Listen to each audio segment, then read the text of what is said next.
What are 3 commonalities that you see between all your patients? Very, very low sense of confidence. I'm not good enough, something is wrong with me. So it's very prevalent in women late diagnosed with ADHD, being wrongly diagnosed with depression.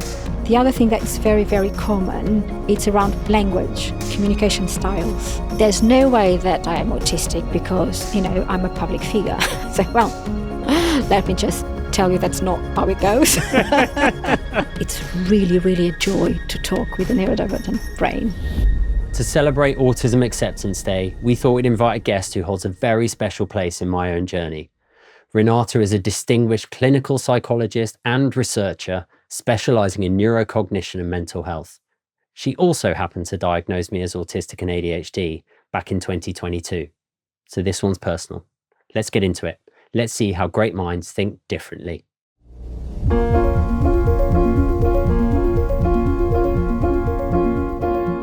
Renata, thank you so much for coming on the Hidden 20%.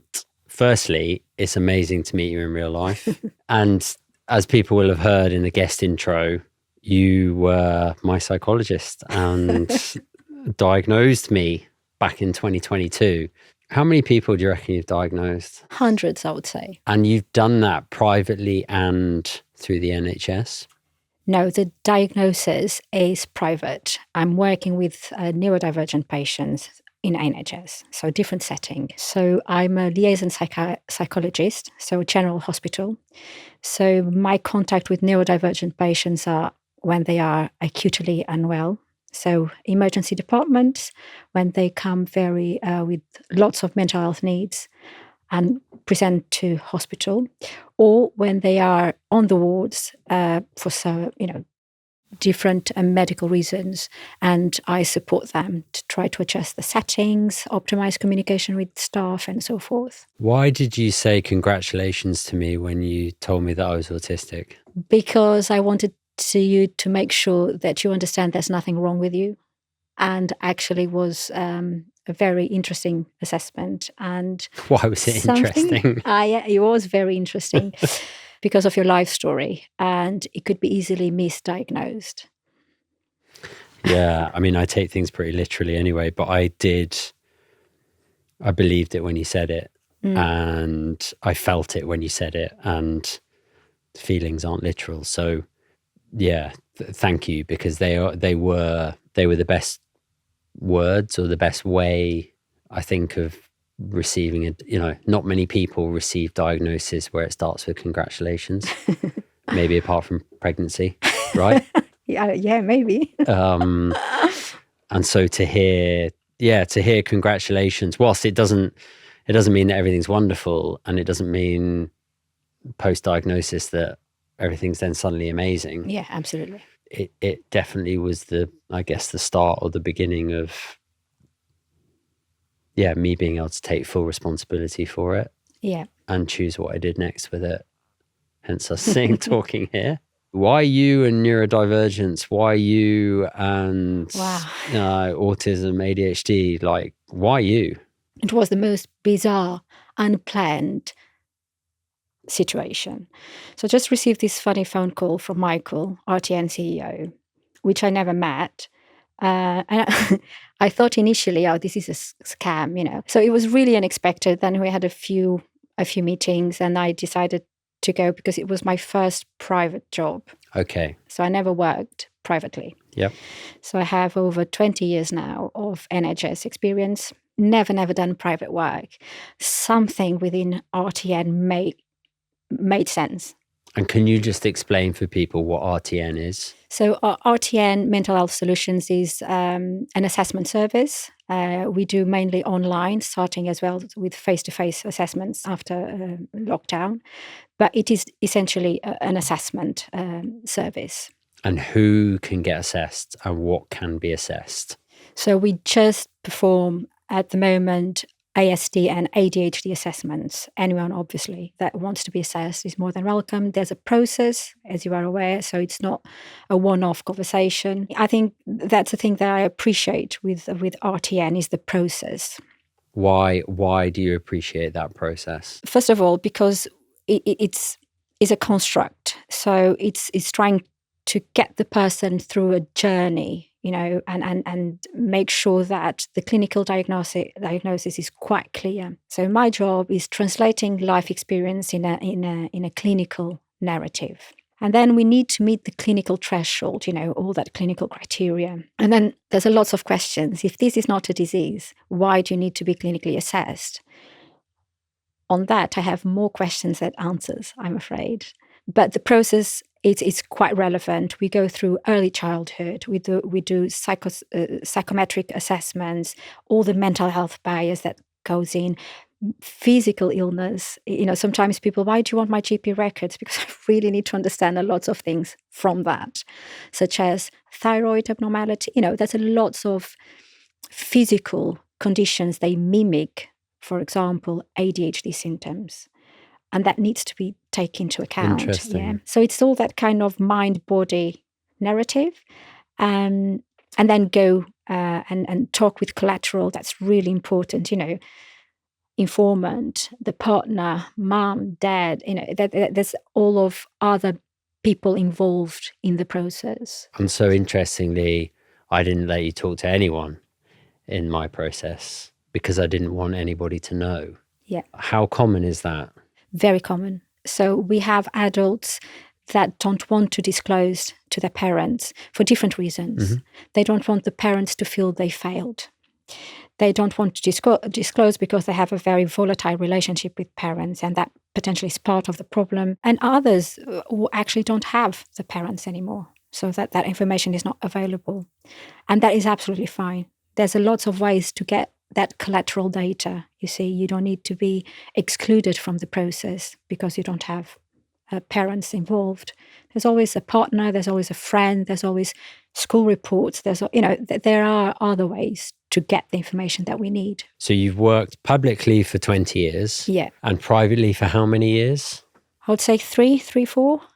And what are the big differences between the public sector and the private sector where neurodivergence is concerned? So my experience with public sector is with very complex clinical cases. And I feel that I tend to advocate for my patients that are neurodivergent. There's still a lots of misunderstanding. There's still a lots of lack of awareness. And sometimes the only thing I do is explain, for example, a clinician what is being autistic and in an emotional dysregulation episode.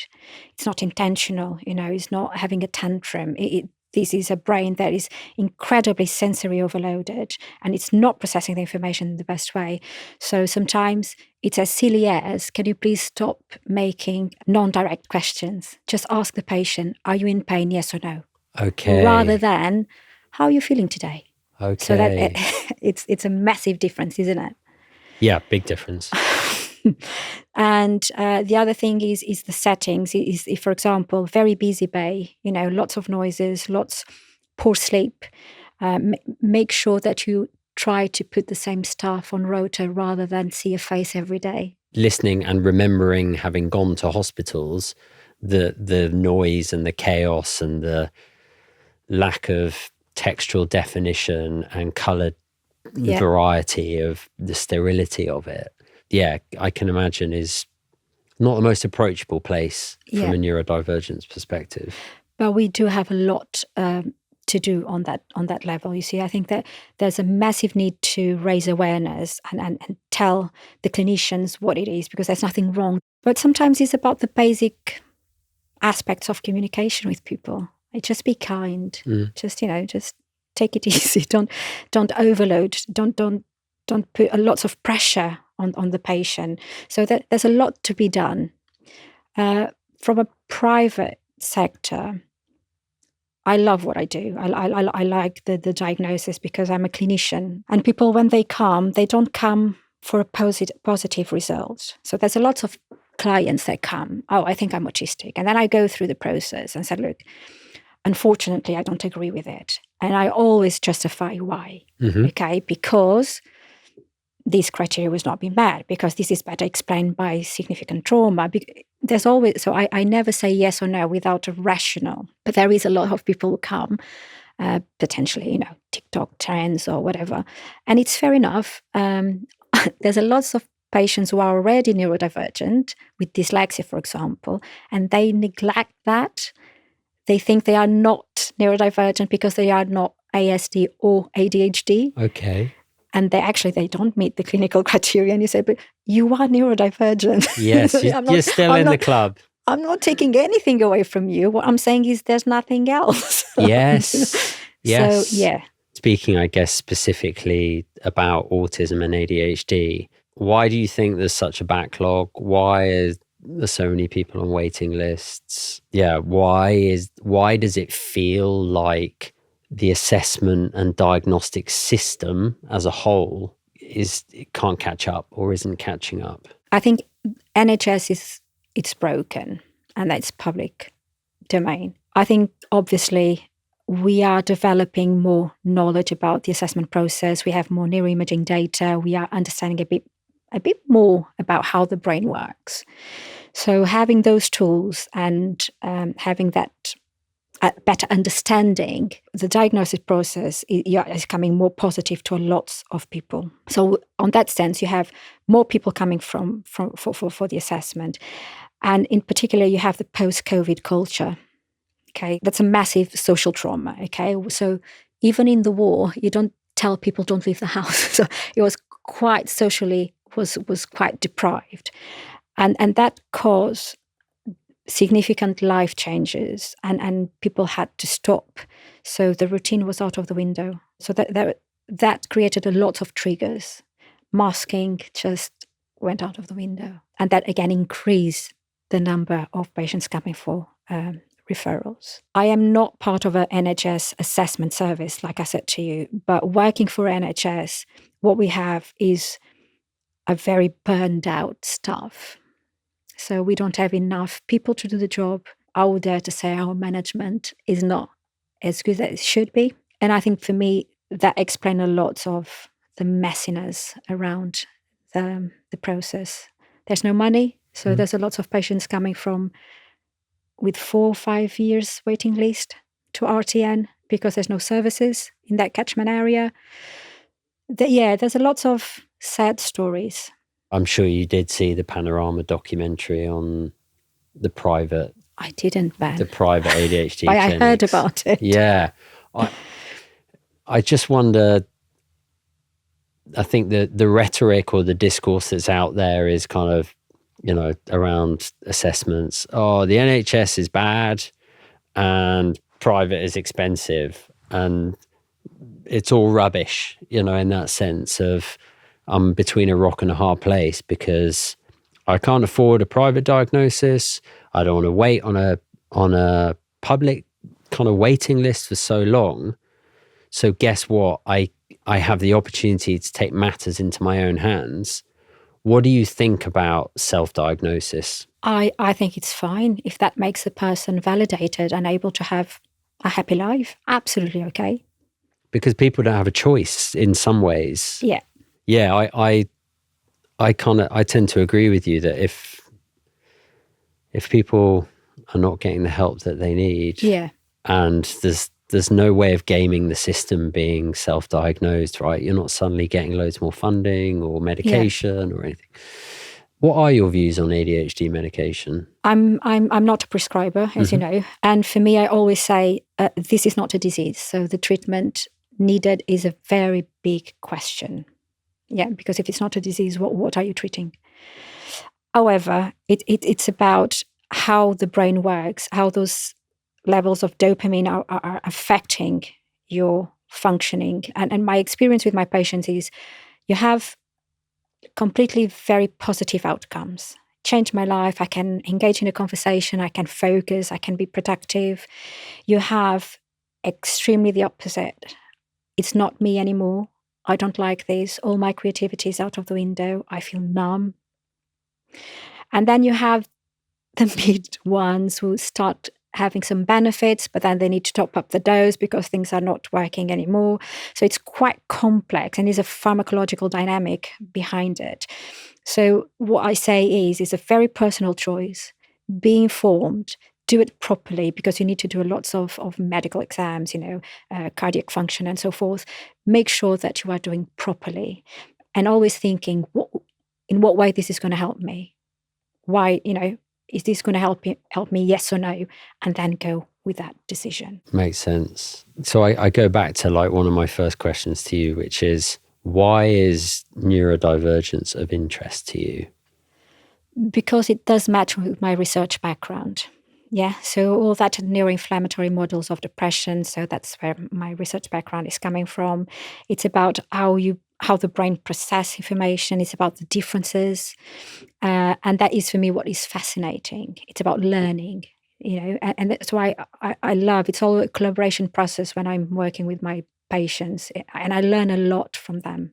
And that is that integrative model of care. That's what makes sense for me. For example, you have lots of patients with dyspraxia or, with chronic pain, fibromyalgia, or autistic patients and so forth. So, and there is a reason for that, and that is through the immunological process and it's the inflammatory response, those stress levels, the high levels of cortisol that cause the brain to be hypervigilant, and then you need to respond quite well during crisis, for example. So that is where my fascination comes from. What are you like in a crisis? Well, I'll tell you this. I work with neurodivergent professionals. I use first my limbic system. As a neurotypical, quite boring. Okay, so I panic first. I get anxious. For example, ED waiting list. Oh my God, I'm not. And look, the amount of time I'm wasting getting emotional about the patients that I don't have time to see. Yeah. Yep.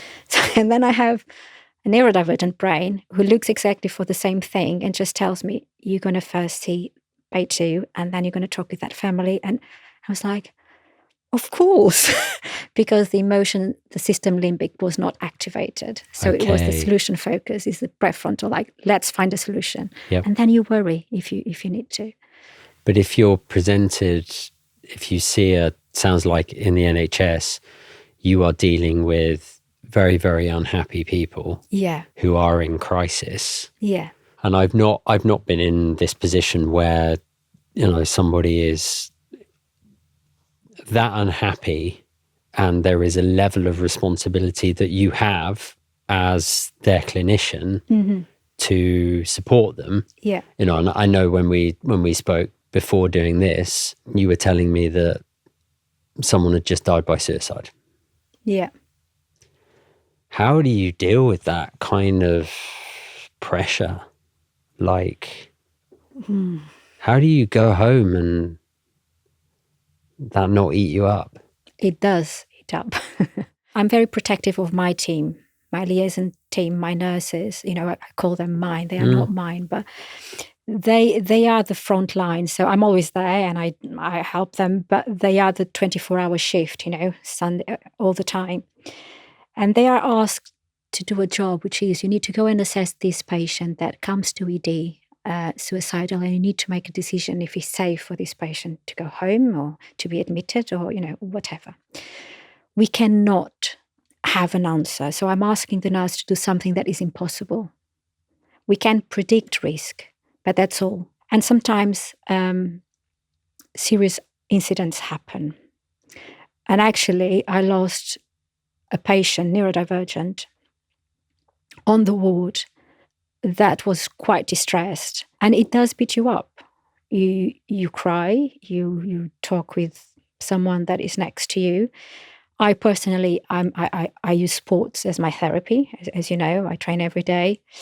And you need to think, what can I do better next time? So in that situation, what could you have done better? Maybe fight a bit more for him on the ward.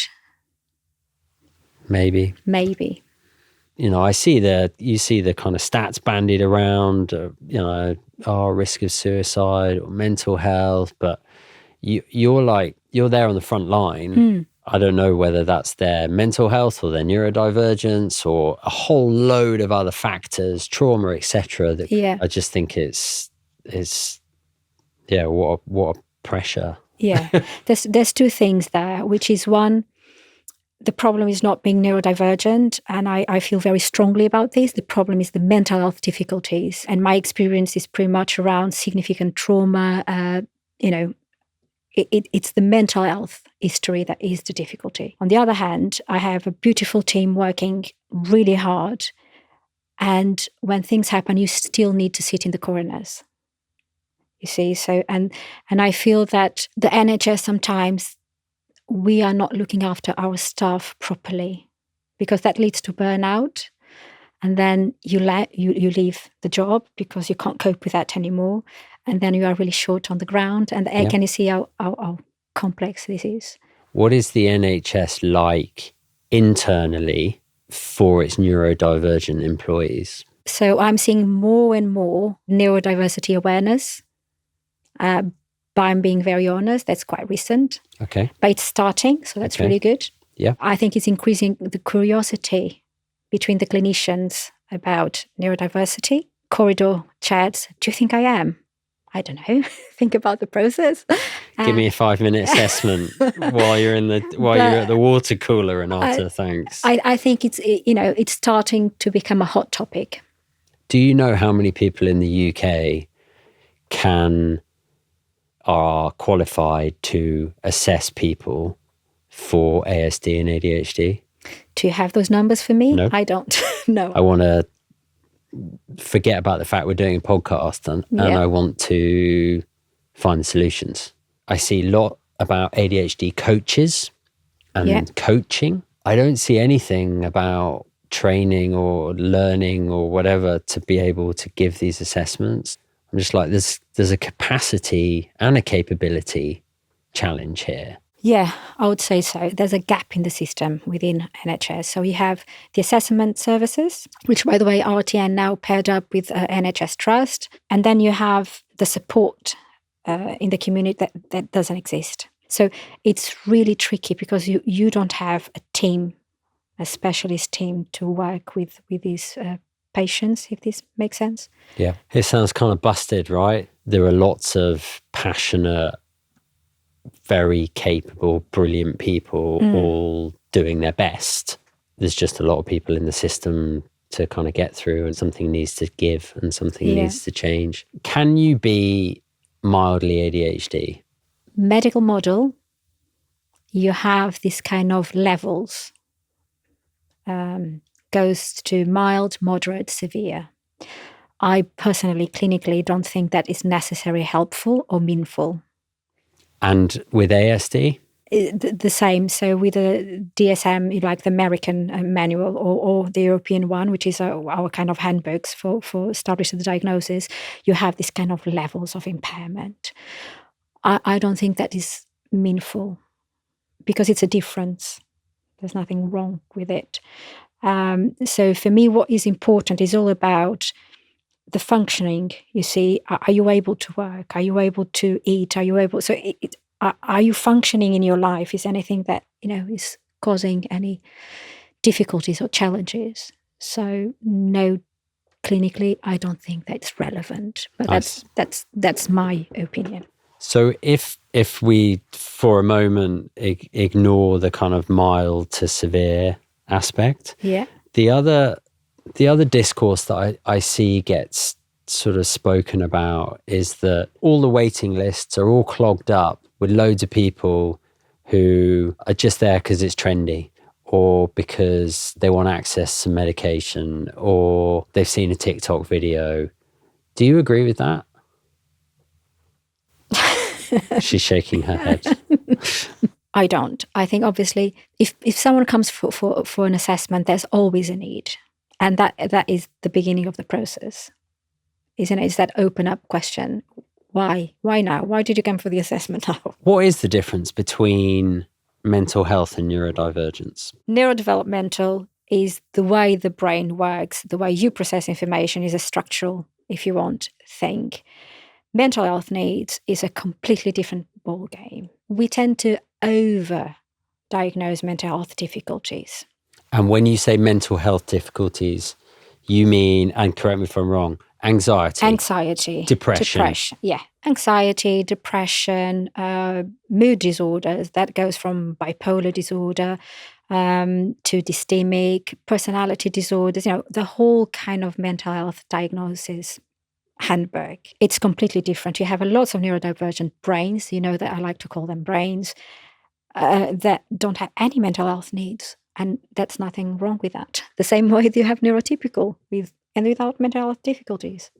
But, correct me if I'm wrong, you have mental health aspects that can come from neurodivergence. Yeah, absolutely. So, for example, later diagnoses are strongly associated with high rate of mental health difficulties, anxiety and depression. So it's very prevalent in women late diagnosed with ADHD being wrongly diagnosed with depression.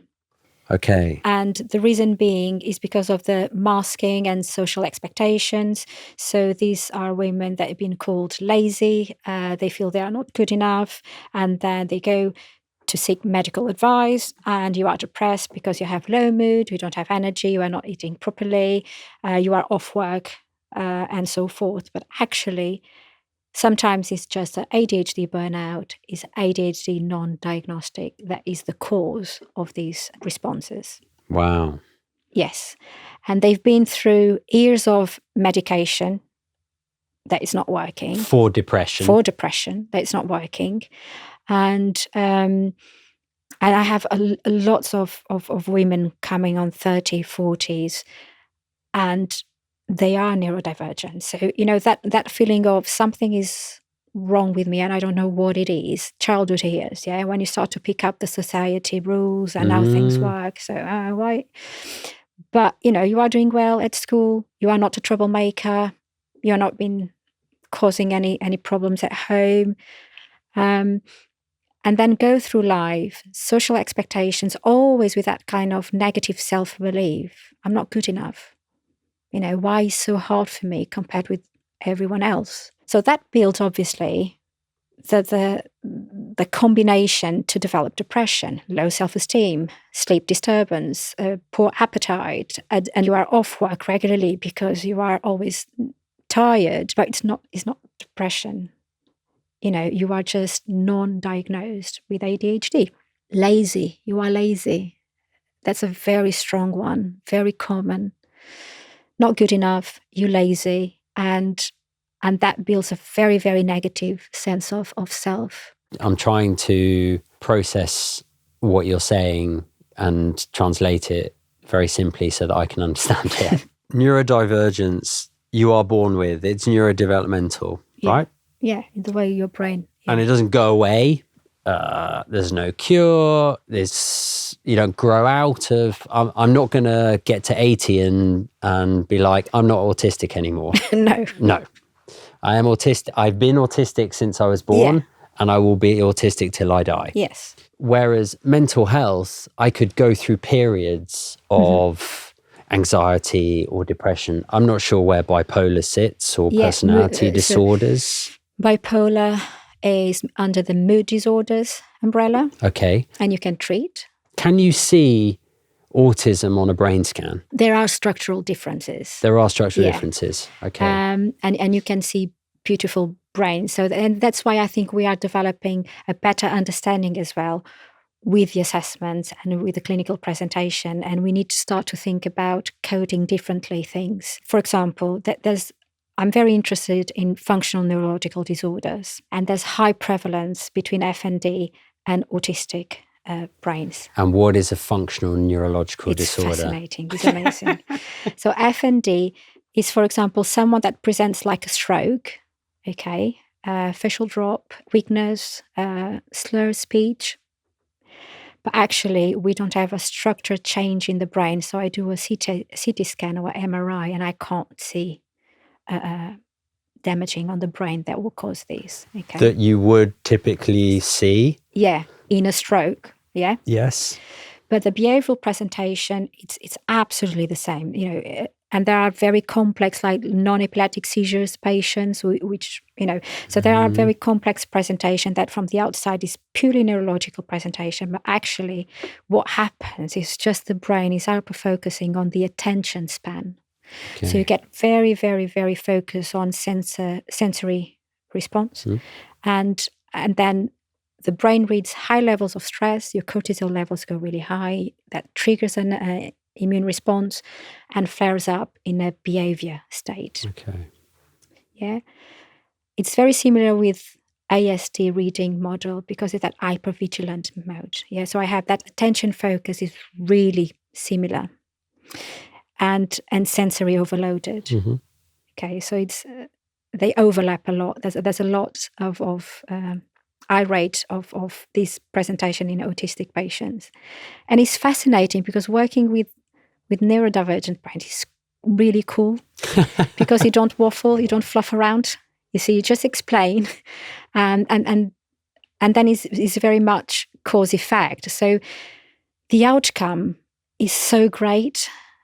The recovery rates, in my experience, is really amazing because you just need to explain the process. Look, this is what your brain is doing at the moment. Can you trick the brain? Can we put other strategies in place? And the recovery is happening. And usually, obviously, it's not as simple as I'm telling you. You know, that you have the trauma, you have the stress, all the stress around. And that's what it is a stress signal. But it's really cool. And the recovery rate is really, really awesome. Yeah, I mean, it's great hearing that you think neurodivergent brains are really cool, Renata. How quickly did you know that I was autistic? How obvious was it? Can you remember? Yes, I can, because it was, you came first and then I said, you need to come again, wasn't it? Yeah. And I came back for ADHD afterwards. So, well, you know, body language, all the nonverbal cues were there, and your life story, you know, everything was making sense. Yeah, I passed the test. I got great grades in the autism exam. I read something yesterday that basically said, this was the idea, that everyone's getting diagnosed now, and the parameters of assessment of diagnostic criteria are getting ever wider. And this was predominantly around ADHD and ASD. And therefore, and this person said, it wouldn't surprise me that in 40 years' time, you know, we'll all be autistic or ADHD. What do you say to that? Well, I disagree. The clinical parameters are quite clear. And haven't changed. And haven't changed, no. There's a lot of people, like I said to you, that are coming for diagnosis and they are not neurodivergent. Can you give me a percentage on that? Can you give me I would say help my brain understand the 5% of my patients come and they are not neurodivergent. Okay. 5%, I would say, yeah. And then they get mad and they're not happy with the outcome. And this is the culture of private sector as well, okay? So if I go for private, I'll get it. There's a bit of kind of the thought process. Because I'm paying? Yeah. So I always explain that you are paying for an assessment. You are not paying for a result. And like I said, I always try my hardest to explain why is a no. And those 5% that you don't give a diagnosis to, yeah, it would seem to me, and I'm not a psychologist, right? But to react with anger tells me that someone's in need. Yeah, absolutely. And wants answers, because I know how much of an explanation it was for all of my questions. Yeah. What happens to those 5%? I always offer another conversation after diagnosis, and I help them to formulate why it's not neurodiversity, but potentially could be so and so. So trying to find the answer, basically. And why do you think people want the answer to be autism or ADHD? It's quite trendy now, so it's cool. It's becoming. It is cool. Is it cool? Oh, for me, it's cool. I think it's cool. But it is, yeah, it's getting, I think we are getting really on that acceptance. Why do you think it's cool? Because it's more efficient. So communication patterns, and we spoke about these.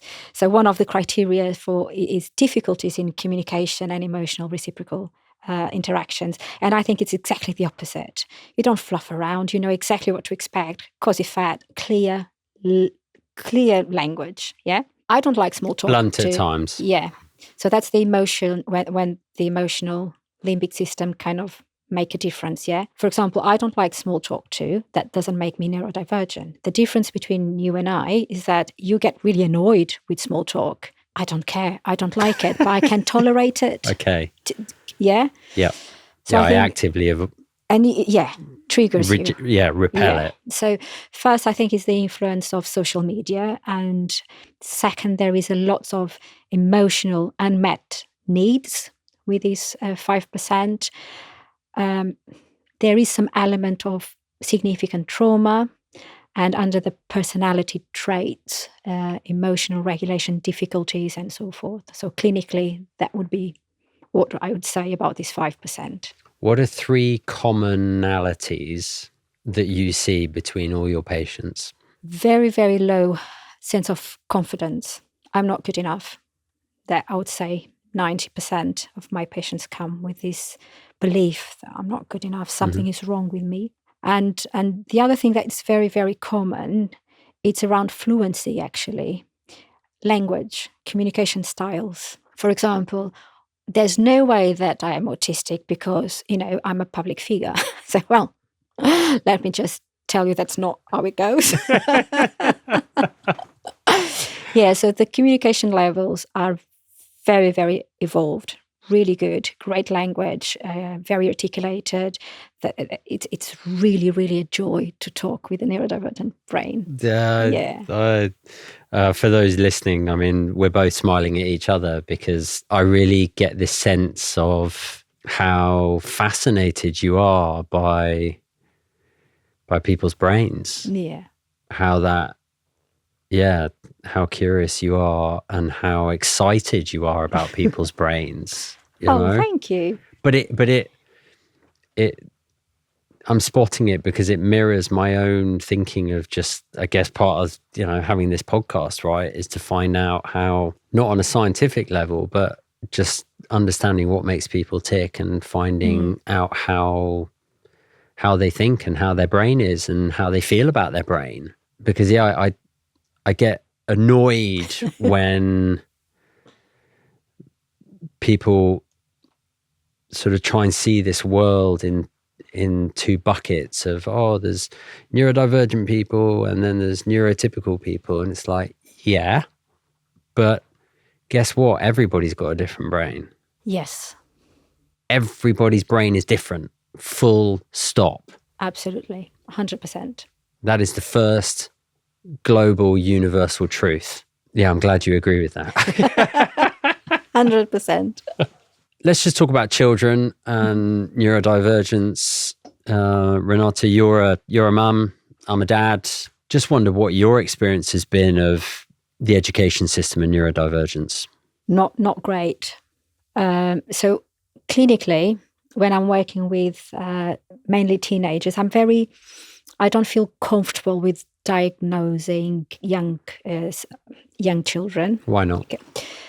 Because I think I'm not trained for that. When I did my clinical placement donkey years ago, I had a thing with children. I was not able clinically to detach professionally. So I was bringing kids' problems from home. That's really interesting. So you sort of have actively made the decision not to want to focus on any assessment or diagnosis where children are concerned. Like, why? Yeah, why? So when I was a trainee, I had this placement, intensive care, baby unit, and I was working with very deprived families with significant history of trauma, mental health. And then I did some time back in Africa, Angola, and again, very traumatic, very adverse life experience with working with these families. I couldn't detach professionally. So I decided, you know what, children is definitely not for me because I would burn out. But is that a detachment capability thing from a training process piece, or is that a you emotionally? I think it's a combination of both. You see, it's that sense of you can see the help is needed and you really want to help, but then it's beyond you, because you can't facilitate everything. You are just one little piece within the system, and then you get angry at the system, and it's not my thing. The thing is, I grow professionally and as a human being, and I felt that, okay, if I'm not able to look after myself, I'm going to burn out with these kids, and this is not good for them or for myself. So, and then I developed this kind of, this is amazing inflammation, brain behavior. And that gently, clinically, I was starting to move for teenagers, adults. And I said, okay, this is my bag. Put me in a military hospital with, trauma, and I know what I'm doing, because I'm that's why I love liaison. ED, give me that. I love it. Your mentor. No. Sorry. So with neurodiversity diagnosis in young children, the brain is still forming. Yeah. When is the brain, from a clinical perspective, when is the brain considered developed? 20-something. Really? The other thing that I love in adults, you have a life story with you. Sure. So I've got loads of evidence. Yeah, you've got more to go Yeah. on. Yes. And the thing is, because of the system, in particular education, is still a bad label.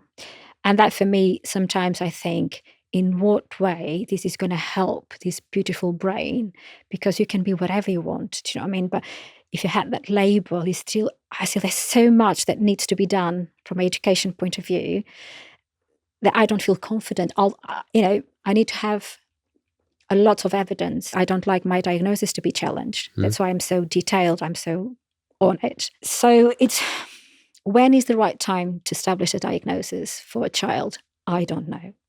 Unless you have global developmental delay, when you have other issues around, okay, and you really need that support in place. You would hope, and this is where I get sad, angry, because ultimately what annoys me most is lying, and what we are doing by just giving a seemingly negative label to a child is we're lying to them. We're telling them that's a bad thing. That it's a bad thing. And it's not. And it's not. And we're starting them off on this journey of there being something wrong with them. And it's not. And it's not. And that's why I'm very cautious about it. It's amazing working with teenagers, adolescents.